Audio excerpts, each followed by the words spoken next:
Declaration of Independence with our list of grievances. I'll quickly read them through. Many adults force children to share a room with a sibling, but then one person has to bear the burden of cleaning the room by themselves. It's not fair for one person to clean up a mess that is half made by another. Adults can keep children in the house against their will, also known as getting grounded, as a penalty for unacceptable behavior. This is a cruel and unusual punishment as it restricts you from seeing your friends or interacting with the world.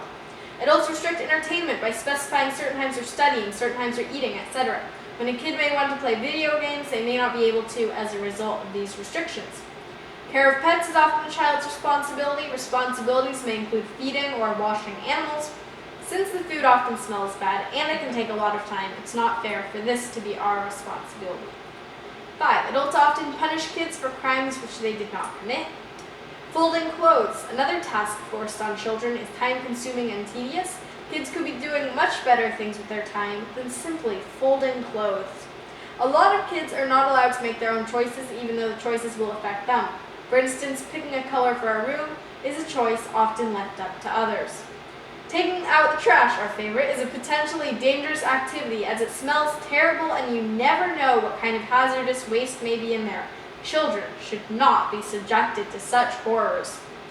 Consumer choice, being able to buy what you want, is an important step to independence. However, adults don't often give us enough money for allowance, restricting our freedom. Our Declaration of Independence declares that we are free from the listed grievances. This would make life easier, freer, easier, and happier for every child on earth. Okay, we did a pretty good job of listing we listed our grievances, we explained the reasons behind our grievances, and we declared why this is awesome for all kids. Pretty good. So, the Declaration of Independence. Now, one thing that our Declaration of Independence doesn't do, it doesn't say this is our exact plan for the specific laws that should come in. Kids should be allowed, or kids should have this kind of control in government. We didn't give a specific idea of what kind of government we were going to set up. As far as we didn't say, are we going to have a democratic kids elected government of some kind? So the Declaration of Independence was the same way. The Declaration of Independence didn't say, oh, we're going to set up this specific House of Representatives, it didn't give a whole lot of detail about the type of government that was going to come in. So there were a lot of questions about what would come after the Declaration of Independence. So the U.S. has declared independence, now what? What is the government going to look like? So the Declaration of Independence explained why the colonists rebelled, but it didn't outline what they were going to do if they succeeded, or how they were going to govern themselves during the rebellion. And even though the Declaration of Independence was a powerful, beautifully written document, the colonists knew that if they wanted to succeed, they would have to outline their game plan more clearly. So in 1781, they released a game plan called the Articles of Confederation. Now, the Articles of Confederation, one problem with it was that the plan wasn't very clear. Imagine constructing a building, so you've written down a blueprint and you're going to build a house. Now the problem is your blueprint has been scribbled out in a few minutes by a couple of people who all have different ideas about your house, what your house is going to look like. So one person thinks that your house should be bright red and there should be a big tower right at the top with windows along here. So that's what one person thinks. But another person says, no, it should be flat with pillars along there and a really cool arched roof like that. And it'll sort of look like a bank. And another person says, no way, I'm not going for that. Your house should look like a series of steps going that way and it should be yellow. Okay, so could you build a house based on that? No, it would be really hard to take the tower, the steps, the roof, and the pillars, and all that, and build it and put it together.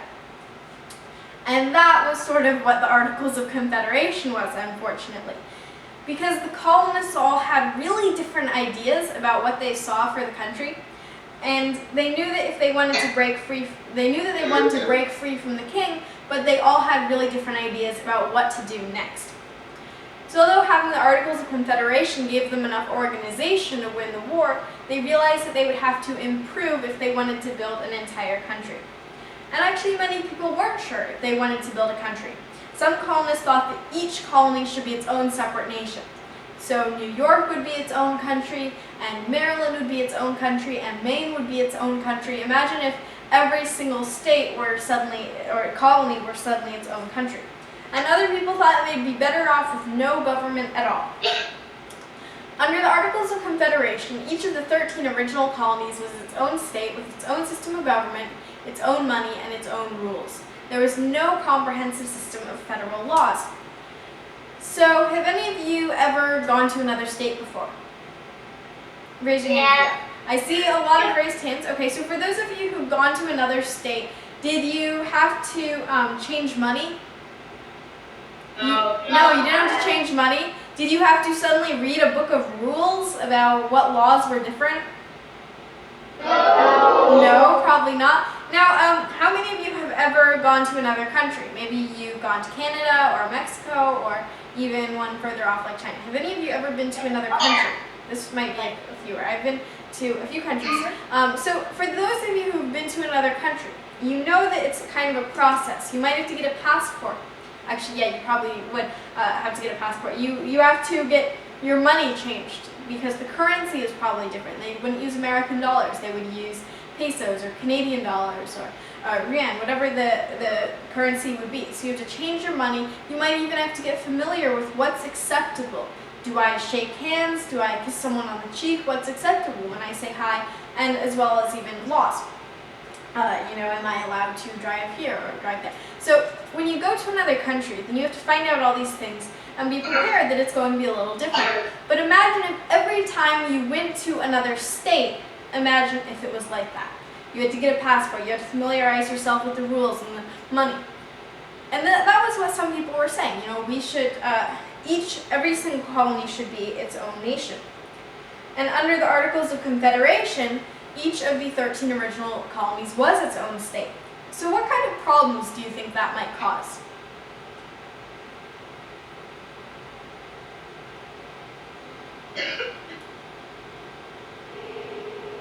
Hard to remember all.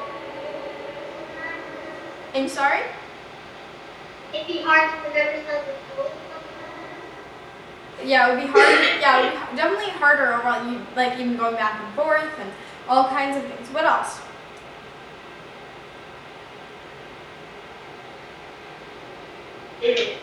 That one state might get mad at another state and they can declare war. Yeah, actually that would be possible. One state could get in a war with another state. They could say, hey, you know what? I don't like the fact that you have a big chunk of this river or this cool looking hill. I'm going to declare war and I'd like to make that part of my country or my state. So yeah, that would be kind of weird, right? If New Jersey suddenly got in a war with New York. You can imagine that. So on May 25th, 1787, colonists decided this had to change. They held a convention, or a gathering of people with a common interest in Philadelphia, and their goal was to revise the Articles of Confederation, but they ended up creating a whole new document which they called the Constitution. The United States Constitution is the blueprint that outlines the structure of our government. Can anyone tell me what are some of the basic ideas in the Constitution? Maybe you know a couple of amendments.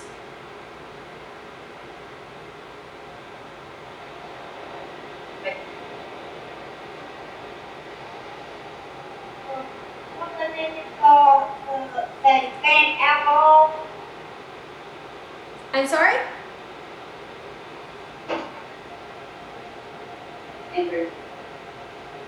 What you said or what? Louder.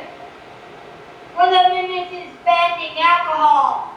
Oh, yes. There was actually, for a period of time, there was something called prohibition where, yeah, you weren't allowed to buy alcohol, and that got repealed. So actually you'll find that there's an amendment, I think it's the 18th, but I'm not totally sure the number. But there is one that says, no, you can't buy alcohol, and then there's another one that says, yes, you can, that repeals that one. So, and you'll find in the amendment that there's things that have been added on over time, and then there's even things that have been added on to change something.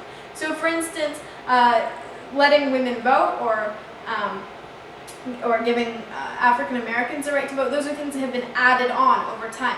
So how many of you have heard of the Bill of Rights? Raise your hand if you've heard of the Bill of Rights. I see a lot of raised hands. Would anyone like to tell me, what are some of the things on the Bill of Rights? What does it say that you can do? That you got free speech and religion, that you're allowed to bear arms. Right.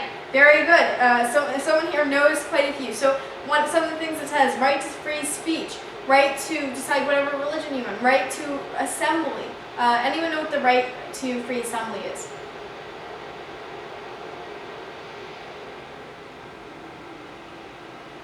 Free to free for left and everywhere. I'm sorry? There, sort of like when you're at court and there's a lot of people there. Well, free assembly, basically when they say you the right to free assembly, it means that large groups of people, maybe you've even seen, like, there's been protests on television where people are, peacefully marching and they're holding signs and stuff like that, and that's right under the free assembly. So if you're not, like, shooting anybody or getting into conflict or throwing stones or something, then it's fine. As long as you're having a peaceful assembly, you can have a ton of people come out, hold signs, whatever, that's perfectly fine under the Constitution. Now, under the British, you get a group of people together and you're saying something bad about the British, then of course they're going to say, no, that's not allowed, because they would say, you're being treasonous to the king, you're not being loyal, or something like that. Free speech lets you, basically, if someone doesn't like the government, they can write about it. That's not against the law. And there are still countries today that say, no, you can't say anything bad about the government. And so that's, if any of you have been following the news, there's a lot of protests and a lot of conflict going on right now over that sort of thing. So our Bill of Rights, we're very lucky to have it, giving us things like free speech, probably one of the most important ones, and we often take things for granted. We take it for granted that we can say whatever we want about the government, we don't have to worry about getting arrested, but there are places where people can't do that, so we're extremely lucky. As an architect creates a blueprint, he or she thinks about what the building is for, how long it needs to last, and what forces such as weather or weight might act against it. So when you think about our government being a house and the Constitution being a blueprint for it, then they had to think, what are some of the things which might act against our government? What are some of the things that might act against our country? So what do you think? What are some of the forces? If you think like weather or weight would act against a house, what do you think are some of the forces they had to worry about for our new government?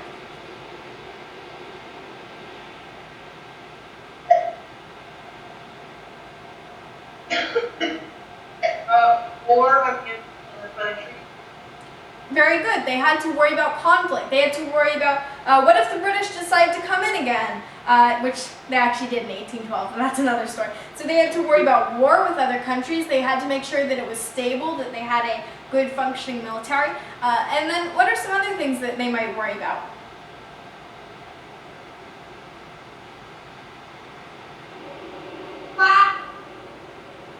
I'm sorry? Food supply. Food supply. I'm sorry? I didn't hear that again. Food supply. Oh, food supply. I see. That is a good point to worry about. But actually, when they were writing the Constitution, they didn't write too much about, here's the food supply, that sort of thing. They were focusing more on building the government and making rules about government. So one of the things why do you think that they might have decided, they said, we're not going to put all the power into one department, we're going to have 3 branches of government. Why do you think they might have said we're going to have 3 branches of government, not one?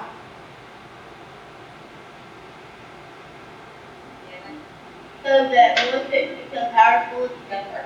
So that one could become powerful together and make new laws that they don't use. Exactly. Very good.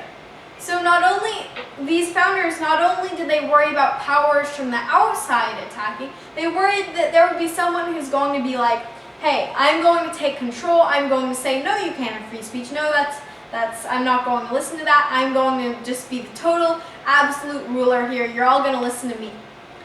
So what the founders did was, they knew that had happened in other countries. They knew that there were places where a dictator was in power, or someone who has absolute control.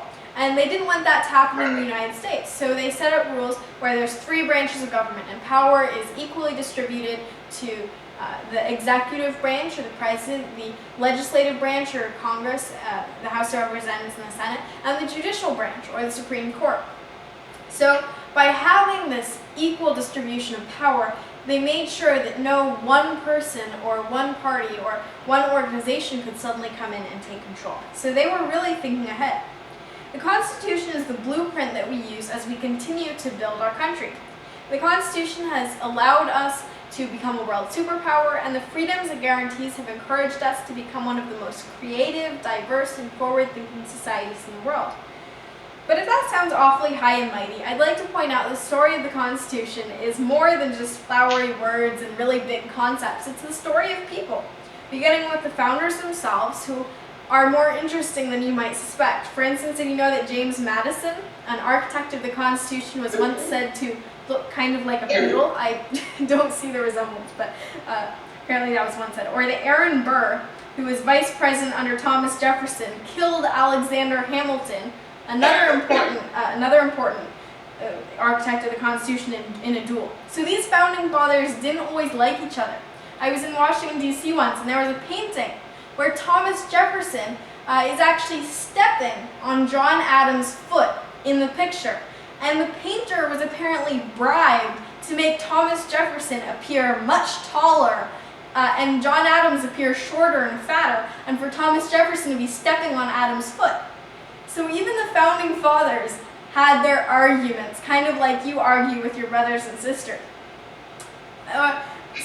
And actually, Aaron Burr and Alexander Hamilton got in a duel. And so yeah, you see all these really funny, really interesting stories coming out of history. And when you study American history and you study things like the Constitution and U.S. government, you find all these amazing stories. We have this blueprint because the founders of our country made choices. They made choices not just to fight for their beliefs, but more importantly, they chose to plan ahead.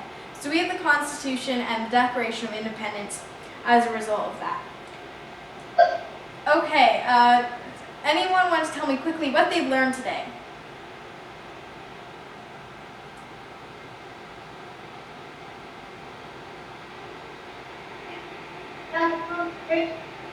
About the Constitution? Okay, what's something you learned about the Constitution?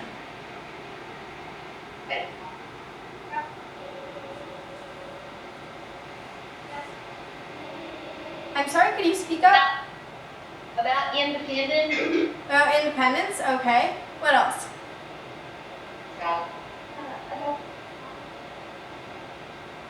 About civil rights. About rights? Yeah, about civil rights and the rights that we have in the Constitution. What else?